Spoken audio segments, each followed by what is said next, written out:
राजसमंद का हत्याकांड ये सिर्फ एक मर्डर नहीं था, ये एक सोची समझी खून से लिखी गई साजिश थी।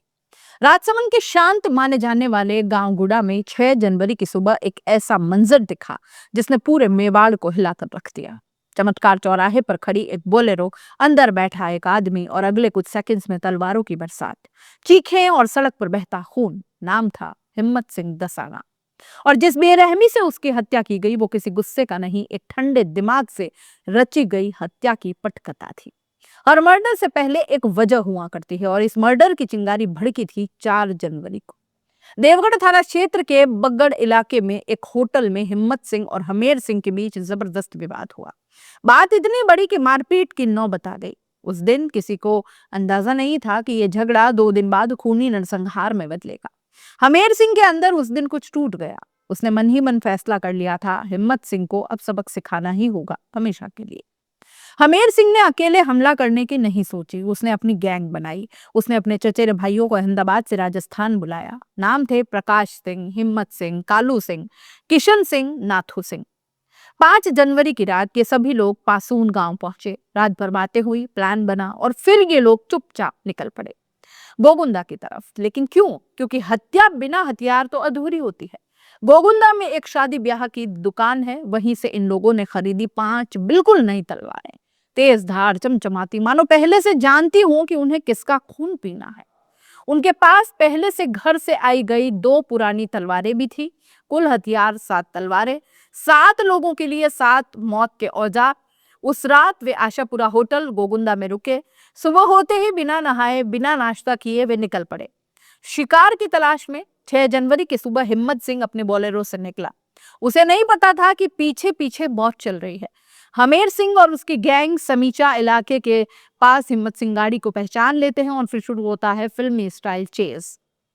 बोलेरो के पीछे पीछे तलवारों से लैस हत्यारे थे।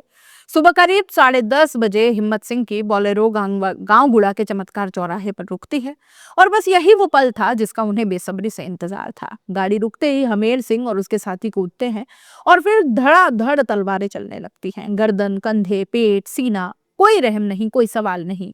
सड़क पर खड़ा हर इंसान खौफ से जम गया। कुछ ही सेकंड्स में हिम्मत सिंह की लाश खून से लथपथ सड़क पर गिर चुकी थी। राजसमंद की धरती लाल हो चुकी थी। खमनौर थाना पुलिस ने तेजी से इस पर कार्रवाई की। 6 आरोपियों को केलवाड़ा के पासून इलाके के पास दबोच लिया गया। नाम वही, हमेर सिंह, प्रकाश सिंह, हिम्मत सिंह, कालू सिंह, किशन सिंह, नाथू सिंह। पुलिस ने 5 दिन की रिमांड ली और फिर शुरू हुआ राजसमंद का सबसे बड़ा मर्डर रिकंस्ट्रक्शन। पुलिस आरोपियों को घटनास्थल पर लेकर पहुंची। वही चमत्कार चौराहा, वही सड़क और वही खून से सना इतिहास। आरोपियों से कहा गया कि बताओ कैसे मारा था, और हत्यारों ने खुद चलकर बताया कि किसने किस तरफ से वार किया, कौन कहां खड़ा था, कौन पीछा कर रहा था। ये सिर्फ तस्दीक नहीं, ये एक चलती फिरती मौत की डॉक्यूमेंट्री जैसा लग रहा था। पूछताछ में एक बड़ा खुलासा हुआ। आरोपियों की निशानदेही पर पुलिस ने बरामद की वो 7 तलवारें, 5 नई जो कि गोगुंदा से खरीदी गई थी और 2 पुरानी जो घर से लाई गई थी। साथ ही हत्या के वक्त पहने हुए कपड़े और अन्य सबूत भी जब्त किए गए। हर तलवार पर खून की कहानी लिखी थी। अब आगे क्या होगा? रिमांड पूरी होगी, सारे सबूत जुटाए जा चुके हैं। अब सभी 6 आरोपी फिर से अदालत में पेश किए जाएंगे और उन्हें जेल भेजा जा रहा है। लेकिन ये कहानी अभी खत्म नहीं हुई है दोस्तों, क्योंकि ये सिर्फ एक हत्या नहीं थी, ये एक पूरे सिस्टम के लिए बड़ी चेतावनी है। राजसमंद की सड़कों पर अब भी लोग उस चौराहे से गुजरते हुए धीमे से कहते हैं, यही तो हिम्मत सिंह को मारा था। और हर कोई जानता है ये सिर्फ एक आदमी की मौत नहीं थी, ये कानून की परीक्षा थी, जिसमें शायद कानून फेल हो गया, या वो डर जो अपराधियों में होना चाहिए था वो कहीं ना कहीं फेल हो गया। आप इस पूरे मामले को कैसे देख रहे हैं? अपनी राय कमेंट बॉक्स में लिख भेजिए। जाते जाते चैनल को लाइक, शेयर और सब्सक्राइब जरूर कर दीजिएगा। नमस्कार।